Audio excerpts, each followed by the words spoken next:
தனித்தமிழோடு பிற மொழிகளுடைய கலப்பு வெகு காலத்திலிருந்து இருந்திருக்கிறது என்பது நமக்கு தெரிகிறது.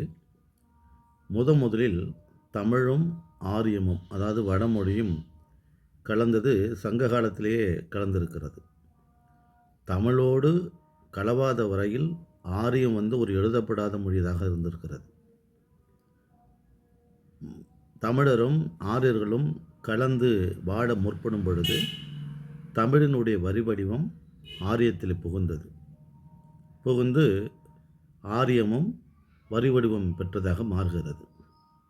இதில் மிகப்பெரிய சிறப்பு என்னென்னா, 10 உயிரெழுத்துகள், 15 மெய்யெழுத்துகள், தமிழுக்கும் ஆரியத்திற்கும் பொதுவான ஒரு 25 எழுத்துக்கள் இருக்குது. அதனால் மிக வேகமாக தமிழோடு ஆரிய மொழி கலந்ததற்கான ஒரு வாய்ப்பு இதுதான் கிடைத்தது.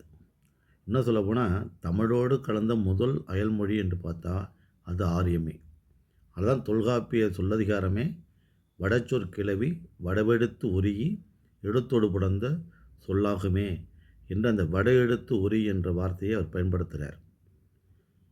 வட எழுத்துக்களை எவ்வாறு தமிழோடு சேர்க்க வேண்டும், அதனுடைய இலக்கண முறை என்னென்று சொல்கிறார். அதே போல் இயற்சொல், திரிசொல், திசைச்சொல், 4வது சொல்லாக வடச்சொல் என்பதையும் தொல்காப்பியம் நமக்கு சொல்லுகிறது. அதில் ஒரு அழகு என்னென்னா, ஈட்டிய சொல்லே என்ற வார்த்தை தான் ரொம்ப அழகான சொல். அது நமது சொல் இல்லை, பிற மொழியிலிருந்து ஈட்டிய சொல் தான் அந்த வடச்சொல் என்பது அவர் சொல்லக்கூடிய விதம் ரொம்ப அழகானது.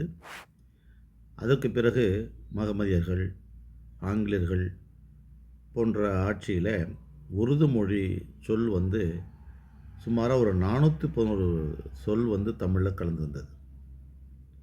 ஆங்கில சொல் அப்படின்னு பார்த்தீங்கன்னா 486 சொல் அப்போதே கலந்துருந்தன.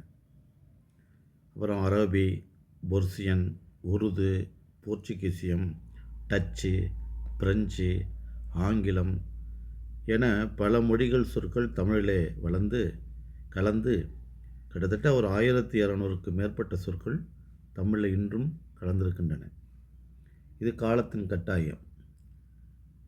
ஏன்னா வாழ்வியலில் பிறரிடம் கடன் பெறுவதை தமிழர்கள் வெறுத்தது போல் மொழியலில் கடன் பெறுவது வெறுக்க முடியாது.